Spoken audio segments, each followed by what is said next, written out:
man po makapaniwala ang mga mamamayan ng Tacloban sa kanilang sinapit mula sa hagupit ng Bagyong Yolanda. Subalit tiniyak naman ng pamahalaan ang tulong nito para sa mga biktima ng kalamidad. Narito ang report namin kasamang si Waywaya Makalma. 3 araw tapos ang dilubyong dala ni Super Typhoon Yolanda sa probinsya ng Samar. Hindi pa rin makapaniwala ang mga nakaligtas sa trahedya. Mga nakakabagabag na kwento ang maririnig sa mga nakaligtas. Yayakapan na kami kaya wala na kasi pag-asa na mabuhay pa. Wala na. Madilit na. Madilit na. Tanda ko nga tao buyan. Ulap. Ano-ano na lang kami ng anak ko. Basta sabi ko sa anak ko, anak, lakasan mo ang loob mo. May awa sa atin ang Diyos.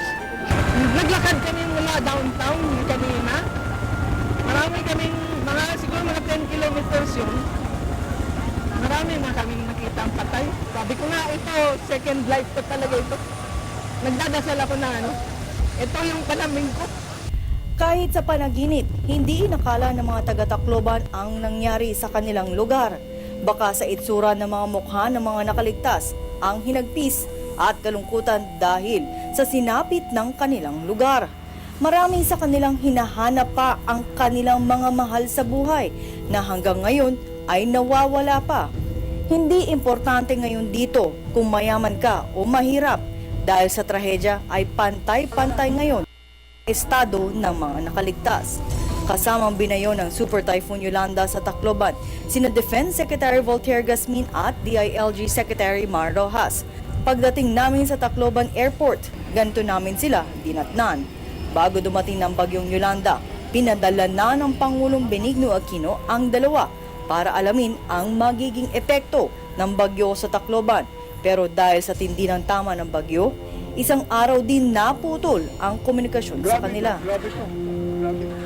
Sabi nga sa iyo, kami dalawa ni mga Sekmar kahapon, tinitignan namin yung isang van na tumaga parang lumikong ganon. Hangin yun ha. Yung mga nakabaliktad na yan dahil sa tubig, dahil sa baha.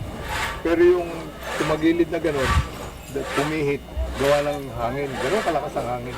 If you walk from here to the city, you will pass by many communities na ang mga bangkay ay naandyan lang sa may roadside.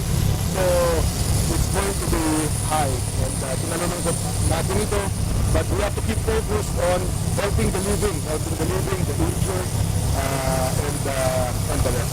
Ganito katindi ang pinsala ni Yolanda. Halos mabura na sa mapa ang buong Tacloban. Lahat yata ng bahay dito ay winasak ng bagyo. Sa ngayon, sunod-sunod na ang dating ng tulong. Kahapon, personal nang tinignan ng Pangulong Aquino ang lawak ng pinsala ni Yolanda. Bukas na ang mga kalsada papasok at papalabas ng Tacloban, kaya nakakapasok na ang tulong ng gobyerno. Pangako ng Pangulo, ibibigay ng gobyerno ang lahat para tulungan ang mga biktima ng trahedya. Ngunit sa lupit ng hagupit ni Yolanda, mukhang matatagalan pa bago bumalik sa normal ang buhay ng mga residente dito. Lead us to a place, guide us with your grace, give us faith so we'll be safe.